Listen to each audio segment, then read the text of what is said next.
আমার ছেলে 5 তারিখ 36শে জুলাই বিজয় মিছিল করতে গিয়ে ওখানে পুলিশের গুলিতে শহীদ হয় আর কি, উত্তরা পশ্চিমে জসিমউদ্দিন রোডে।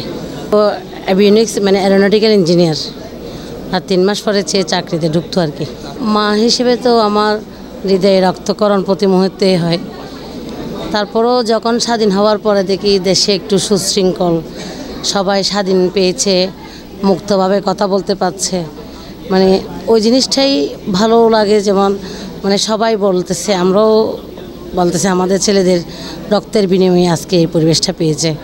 এখন ওরা কষ্ট করে রক্ত দিয়ে দেশকে স্বাধীন করেছে, এটা স্বাধীন না, এটা বলতে গেলে সবাইকে আমানত দিয়ে গেছে। এখন এই আমানতটা রক্ষা করার জন্য আমাদের একটা আবেদন সবার কাছে, রাষ্ট্রের কাছে চাওয়া পাওয়া হচ্ছে আমাদের শহীদদের সবার যেন বিচারগুলো সৎভাবে, অনেস্টলি যেভাবে যেখানে শহীদ হয়েছে ওইভাবে যেন বিচারটা পায়, আর দেশ যেন দুর্নীতিমুক্ত থাকে, ফ্যাসিস্ট মুক্ত থাকে, মানুষ যেন নীতি নৈতিকতা ফিরিয়ে পায়, বাক স্বাধীনতা থাকে, মানে গণতন্ত্রের বলতে গেলে যতগুলি চাওয়া পাওয়া থাকে সবাই যেন পায়।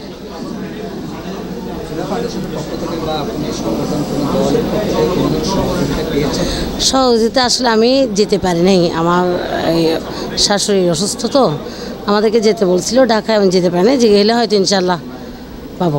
আমার টাকা পয়সার জন্য চাওয়া পাওয়া নেই, আমাদের যে দেশটা ভালো থাকবে, যেমন যেটা আমরা আশা করেছিলাম বা আমাদের ছেলে সন্তান হারে যেটা ধৈর্য ধরেছিলাম যে দেশটা স্বাধীন হইলো, সবাই আমরা স্বাধীনতা পেয়েছি, কোনো দুর্নীতি হবে না, আমার মনে হচ্ছে না অতটুকু সব ফেড আউট হয়েছে। আছে, আমরাও দেখি এখনও আগের মতো আগের জায়গায় সবাই তো আছে। এখন সবাই যেন সরকারের এই অন্তর্বর্তী সরকারের পরে যে যোগ্য নেতৃত্বে আসুক, সবাই যেন এবার এটাকে অনেস্টলি হ্যান্ডেল করে, এই জিনিসটা আমার চাওয়া। আচ্ছা।